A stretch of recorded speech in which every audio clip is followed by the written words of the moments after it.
I've spent over a decade working with founders, startups, and seedling companies, and I've seen the patterns. Some qualities make entrepreneurs unstoppable, and some qualities will sink you overnight. Today, I'm breaking down the 5 essential qualities that every successful entrepreneur that I've worked with has demonstrated. We're talking founders with million-dollar companies and high-growth brands. And stick around because number 5 can make or break your brand overnight. Number 1, collaborate. The best founders know how to collaborate. No brand thrives on an island. Businesses grow in relationships. Here's the reason why collaboration is so important. A lot of entrepreneurs will get stuck in the perfection trap. I have to make sure that everything's perfect. I have to make sure that everything's successful. I have to do this. I have to do this. I have to be the one that makes this go. Hard truth about this is, as the entrepreneur, as the person running your brand, you're always going to be the person that cares the most. You're going to care more than anybody else you could bring on. Literally anybody. You will always be the person that cares the most. However, in that, what a lot of entrepreneurs will do is they'll get so anal retentive about making sure that everything's perfect and everything goes that they won't release their grip on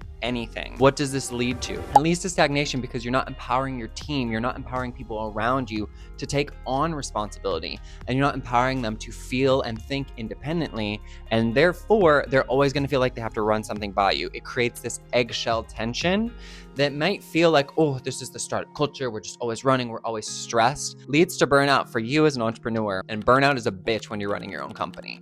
But it also makes it incredibly, incredibly hard to scale. You need to empower people. You need to collaborate with people. You need to have a collaborative mindset. You need to trust and accept that there are going to be mistakes made. There are going to be problems that you have to solve. But it's better to be solving growth problems than sitting here being like, I can't let anything go and there is no growth to solve. This applies internally, but it also applies externally. In our current era and marketing landscape, strategic partnerships are so fundamental. Working with brands that have the same ethos as you, working with people, organizations, getting involved. That matters so much in moving the needle, especially if you're an early stage startup. You cannot exist on an island. You need to collaborate. 2, curiosity. Curiosity is rare in our world. Unfortunately, we all need to be more curious, and we're not encouraged to be curious, but for entrepreneurs, it's imperative to be curious. Here's why curiosity will solve so much, especially if you're trying to build a healthy culture or if you're truly trying to fundamentally solve problems. Example, if I'm running a company and I don't feel like my team is achieving the results that I want them to, if I'm not a curious person, I might go in there and be like, what the fuck is going on, everybody? What are you even doing? Like, why am I hiring you? Like, blah, blah, blah, blah, blah. But if I'm a curious entrepreneur, I'm going to say, everybody, I want to sit down. Here was our trajectory for this quarter. I do feel like we're falling short. Can you share with me why you might think that is? And you're probably going to become aware of problems that you weren't aware, or you're going to become aware of friction that you can resolve easily like that and make things so much easier for your team. Secondarily, turning around and being curious, what do y'all think could be a good solution for this sort of friction that we're running up against? And in that, you empower the people on your team. Both of those actions together with curiosity are going to make your team and your culture stellar. So much better than being reactive and being like, what the fuck is going on? Nobody gets anywhere with that. Nobody gets anywhere with that. That energy kills a brand. Be curious. Curiosity extends to data analysis too, which unfortunately, and I get this, you're wearing 27 million hats as an entrepreneur. You're like, oh my God, when do I have time to analyze things? Well, here's the thing. Let's say your sales spike after you've pulled 10 different marketing levers. And if you're not curious, you're going to be like, okay, so all we have to do is pull those 10 marketing levers every time and we can, reciprocate this result, which over time, not true. But also, what you might find if you take the time to get curious, do your data analysis, sit there and be like, what was really the point that drove this? You might find that only one of those marketing things accounted for a dramatic percentage of the success of that campaign. Way better to focus on doing that one thing and pouring your resources into that to exponentialize the growth versus just pulling the same levers because you know that kind of worked the first time. Curiosity drives us to refine. Curiosity drives us to pursue stronger results. Curiosity makes sure that we're making decisions with all of the information. Number 3, certainty. Ooh, listen, y'all, I'm a founder too. I run a business too. I can dramatically tell you, not even just from all the entrepreneurs that I worked with, but with myself, certainty is difficult. I've been on calls where founders are absolutely spiraling. And you know what? That's normal. It's normal to be going through this process. You're treading new ground. You're building a new path. It's so normal to be like, I don't know what's going on, But the difference between entrepreneurs that go the long haul and entrepreneurs who hit that road patch, who hit that roadblock and are like, it's over, it's done, is this. It's normal to have your Tuesday spiral.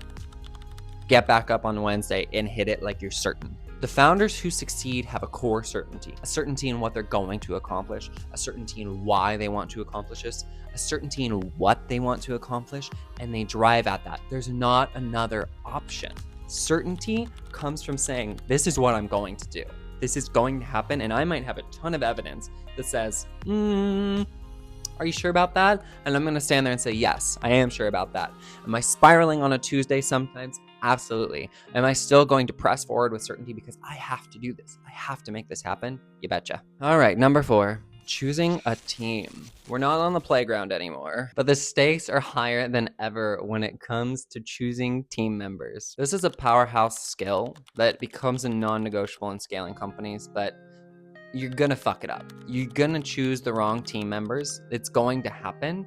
And being able to adapt and say, let me make strong decisions that are maybe uncomfortable but best for the company are going to be a thing. It's just inevitable in any entrepreneur's journey. You're gonna bring on somebody who's not quite the right fit, and you're going to have the hard conversation. So if you can get over that early on, it's going to serve you so much. The best entrepreneurs can identify who they need in order to excel. So for instance, a lot of the time the reason I work with entrepreneurs is because of the creative mindset that I bring, my background in branding, my background in social media and marketing and content creation and coming up with really weird off-the-wall ideas. I thrive in creativity. There are founders who thrive in logistics. There are founders who thrive in logic and data. And so they bring on somebody creative to counterbalance that. Versus if you're a super creative founder, you like creativity you could do all day, then it makes sense to bring on somebody who counterbalances you, who's going to bring the data and the logic and those strategic nitty-gritty fundamentals and numbers. You need to find people who balance out what you don't already have. And I know it's so uncomfortable. And I've been on this side of the table where I have to dismiss people. It's never fun, but you need to be comfortable with the fact that you're going to have to dismiss people. As the culture grows, as the brand's identity, moves through the night, as that ship gets sailing, there's going to be times where there's not quite a culture fit or like the needs of your company change. And you need to get really comfortable with appreciating people while they're there, but also acknowledging when the time has come to switch up the team. And I know this is such an uncomfortable thing for literally everybody, but it is essential because somebody who's not in alignment with where you're going can pull your brand back. I always say when hiring or building a team to approach it with an abundance mindset. There are so many talented people out there who can be a tremendous asset to your team. Not only an asset, but a wonderful personality. Team members who can inspire you and remind you why you're working so hard to do this. There is an abundance of incredible people out there to work with. And so when you approach hiring like that versus like, oh God, I'm trying to find a needle in a haystack. No, you're not. There's so many great people out there.